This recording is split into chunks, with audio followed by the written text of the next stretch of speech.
اعوذ باللہ من الشیطان الرجیم بسم اللہ الرحمن الرحیم قال اللہ تعالی عز وجل یا ایہا الناس اعبدوا ربکم الذی خلقکم والذین من قبلکم لعلکم تتقون الذی جعل لکم الارض فراشا والسماء بناء وانزل من السماء ماء فاخرج به من الثمرات رزقا لکم فلا تجعلوا للہ اندادا وانتم تعلمون۔ یاد دہانی کے طور پر میرے پیارے بھائیوں، آپ کے سامنے اللہ کی کتاب کی یہ آیتیں پڑھی ہیں۔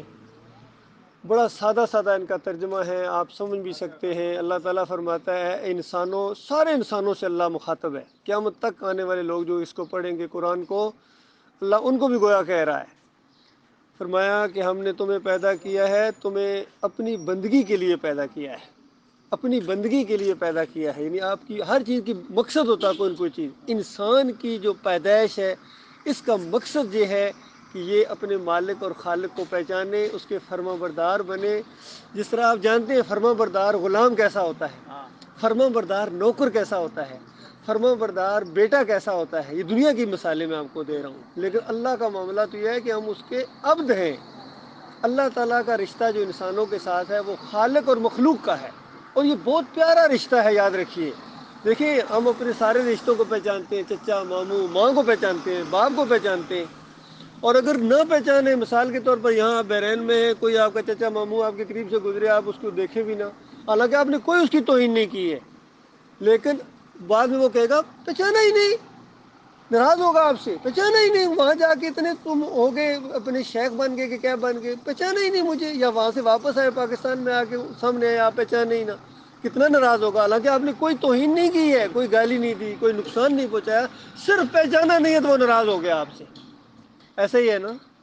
تو ہمارا رب اور مالک جو ماں سے بھی زیادہ پیار کرنے والا، جس نے ماں کے پیٹ کے اندر ہمیں بنایا ہے، غور کریں اس بات پر، ماں کے پیٹ کے اندر ہمیں ہمارے باپ نے نہیں بنایا ہے، نہ ماں نے بنایا ہے، نہ چچا ماموں نے بنایا ہے، کس نے بنایا ہے؟ ہمارے رب نے بنایا ہے، اور پھر ہم اس کو نہ پہچانے اور دنیا میں کہیں کہ کوئی کیا کہہ رہا ہے، کوئی کیا کیا، ہمیں نہیں سمجھ آ رہی یہ کس کی زمین پر بیٹھے ہوئے۔ یہ وہ اللہ اس آیت میں یہ بتا رہا ہے کہ انسانوں اپنے رب کی بندگی کرو جس نے تمہیں پیدا کیا ہے، اور تم سے پہلے جو جتنے انسان گزرے ہیں نا، جتنے بھی، چاہے اللہ کے فرما بردار گزرے ہوں، چاہے نافرمان گزرے ہوں، چاہے اولیاء اللہ گزرے ہوں، چاہے انبیاء گزرے ہوں، سب کو اللہ ہی نے پیدا کیا تھا۔ اگر اللہ نہ پیدا کرتا تو وہ ہوتے ہی نہ۔ یہ اللہ تعالیٰ کہہ رہا ہے کہ ان کو بھی میں نے اپنی بندگی کے لیے پیدا کیا تھا۔ کچھ نے اللہ کی بندگی کی، اپنا امتحان ٹائم پاس کر کے چلے گئے، پاس ہو کے، اور کچھ فیل ہو کے چلے گئے، اب دونوں واپس نہیں آ سکتے۔ اسی طرح آج ہماری باری ہے، آج ہم یہاں زمین پر ہیں، یقین کریں ہماری باری ہے۔ یہ باری ایک سیکنڈ بعد بھی ختم ہو سکتی ہے، ایک گھنٹے بعد بھی ختم ہو سکتی ہے، اور ہمیں کوئی پتہ نہیں 10 سال اور ابھی زیادہ سے زیادہ کتنے جئیں گے بتائیے؟ ویسے بھی ہم ابھی جوان 60 50 60 سال عمر ہے، کم از کم سب کی یہاں بیٹھے ہوئے ہیں، 60 سے بھی ہو، میری اپنی 60۔ آخر مرنا میرے بھائیوں، جانا اسی کے پاس ہے۔ اسی کی بات سننے کے لیے اگر ہمارے پاس ٹائم ہی نہیں ہے اور ہم مصروف ہیں بہت زیادہ، کہ وہ آج کل مسئلہ یہی ہے، یہ زندگی بڑی مصروف ہے۔ امیر آدمی کے پاس جاؤ وہ کہتا ہے میرے پاس ٹائم نہیں، تم تو ایسے ہی لگے رہتے ہو۔ غریبوں کے پاس جاؤ وہ دیہڑی کے چکر میں ہوتے، کہتے یار تم تو پتہ نہیں بڑے امیر ہوں گے نا، یہاں ہم تو دیہڑی کا انتظار کر رہے ہیں، ہمارے پاس بھی ٹائم نہیں ہے۔ نہ امیر کے پاس ٹائم ہے، نہ غریب کے پاس ٹائم ہے۔ ٹھیک ہے، ٹائم کس کے پاس ہے؟ جس کے دل میں اللہ کا وقار ہے۔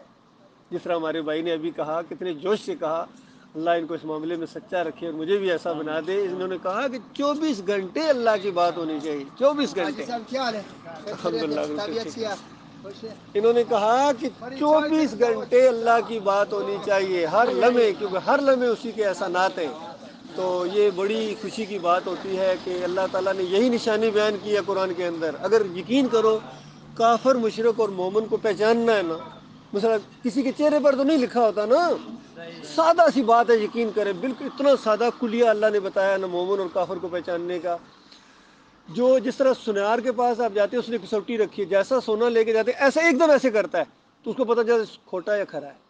اسی طرح اللہ تعالیٰ نے قرآن کے اندر بتایا کہ کھوٹے اور کھرے کے لیے کہ آپ اللہ کی تعریف کریں، بس آپ صرف اللہ کی تعریف کریں، مومن کا دل خوشی سے کھل اٹھے گا، اور کافر کے دل کے اندر ایسے مروڑ اٹھیں گے، ایسے مروڑ اٹھیں گے، چاہے تہجد گزار ہو، حاجی صاحب کہلانے والا ہوں، لیکن جب اللہ کے اکیلے، ہاں یہ بھی بات میں آپ کو بتا دوں، صرف اللہ کی بات نہیں ہے، اللہ تعالیٰ کہتا ہے وَإِذَا ذُكِرَ اللَّهُ وَحْدَهُ، جب اکیلے اللہ کے اکیلے ہونے کا ذکر کیا جائے، ویسے اللہ کا ذکر کرے خوشی سے اٹھے گا مشرک بھی کافر بھی، کئی دفعہ بڑی تعریفیں کرتے ہیں اللہ تعالیٰ کی، اوپر والا اوپر والا اوپر والا، بار بار کہیں گے اوپر والا یہ ہے اوپر والا یہ ہے۔ اچھا ذرا یہ کہو نا کہ نیچے والے سب کچرا ہے، اللہ تو اوپر والا، نیچے والے جن کے سامنے رکوع کرتے ہو، جن کے سجدہ کرتے ہو، جن کو پکارتے ہو، جن کی واسطے وسیلے دیتے ہو، یہ کچرا ہے، یہ کچھ بھی نہیں ہے، یہ اللہ کے ساتھ شریک نہیں ہے۔ پھر ماتھے پر بل پڑیں گے، اچھا پھر یہ سارے ہی ایسے، صرف سارے ہی کر رہے ہیں، واقعی کر رہے ہیں۔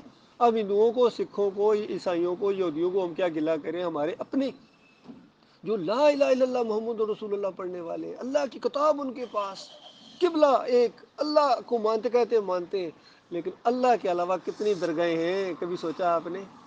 اللہ کے علاوہ جہاں یہ عزت دار سر جا کے جھکتا ہے، اسی کو شرک کہتے ہیں میرے پیارے بھائی۔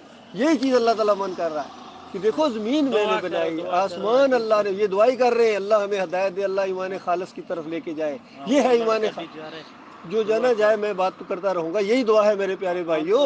اللہ تعالیٰ جو ہے نا، آپ کو بار بار نہیں یہ چیزیں کانوں میں پڑ رہی ہیں، ایمان خالص کی یہ دعوت ہے، مانو گے اپنا بھلا کرو گے، نہیں مانو گے تو بے نیاز ذات ہے، اس کو کسی کی بھی پرواہ نہیں ہے، یقین کیجئے۔ اور آج مسلمانوں کی جو پوری دنیا میں درگت بنی ہوئی ہے، وہ اسی وجہ سے ہے کہ انہوں نے اللہ کی قدر ہی نہیں کی ہے، یقین کریں۔ جس طرح قدر کرنے کا حق تھا بادشاہوں سے، ہاں اپنے علماء سے ڈرتے ہیں، اپنے بادشاہوں سے ڈرتے ہیں، بڑے بڑے خانوں سے ڈرتے ہیں، لیکن نہیں ڈرتے تو اللہ مالک سے نہیں ڈرتے، اس کی دھمکی بھی ان کے اوپر کوئی اثر نہیں کرتی ہے۔ اتنی بڑی جیل خوفناک جہنم کا، وہ کہہ رہا کہ اگر میری بات نہیں مانو گے میں تمہیں فلاں جیل جہنم میں ڈالوں گا، پھر بھی نہیں ڈرتے ہیں۔ اور یہاں ذرا سا کوئی ایک پولیس کا آدمی بھی دھمکی دے دے کہ یہ تمہارا پرچہ کٹ جائے گا، یہ ہو جائے گی، وہ ہو جائے گی، اس سے ہم ڈر جاتے ہیں، لیکن اللہ کی دھمکیوں سے نہیں ڈرتے ہیں۔ یہ معاملہ ہے میرے پیارے بھائیوں، یہ مختصر سی بات میں آپ کے پاس لے کے آیا ہوں، کوئی نوٹ اور ووٹ کا سوال نہیں ہے، نہ میں ان لوگوں میں سے ہوں، نہ ہی میں مولوی ہوں، مولوی ہوتا میں یہاں نہ آتا، نہ میں پیر صاحب ہوں، نہ میں کوئی سیاسی لیڈر ہوں، میں آپ کی طرح کام کرنے والا آدمی ہوں، یقین کریں۔ صرف یہ میں جو قرآن اور حدیث سے جو بات میں نے سمجھی ہے، میں اس کو آگے پہنچا رہا ہوں، اس لیے پہنچا رہا ہوں میرے پیارے بھائی، یہ بھی ذہن میں رکھیں، کیوں؟ اس اللہ کا مجھے حکم ہے، ہر ایک کو حکم ہے، اللہ تعالیٰ کہتا ہے ایک دفعہ کان میں ضرور ڈال دو، تاکہ کل قیامت کے دن یہ مجھے نہ کہہ سکے کہ اللہ مجھے تو پتہ ہی کوئی نہیں تھا۔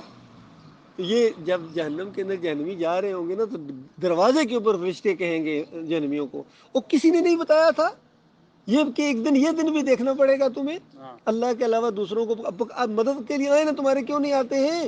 دنیا میں تو بڑے مدد کے لیے پکارتے تھے، یا علی مدد، یا رسول اللہ مدد، یا غوث مدد، یا پیرا بابا مدد، کتنی مدد کے لیے، کیوں نہیں آگے تمہیں بچاتے؟ یہاں کسی نے نہیں بتایا تھا کہ اس شرک کی وجہ سے جہنم میں آنا پڑے گا، سارے کہیں گے بتایا تھا، فرشتے کہیں گے بتایا تھا، اب داخل ہو جاؤ پھر۔ یہ کچھ ہونے والا ہے۔ السلام علیکم ورحمۃ اللہ وبرکاتہ۔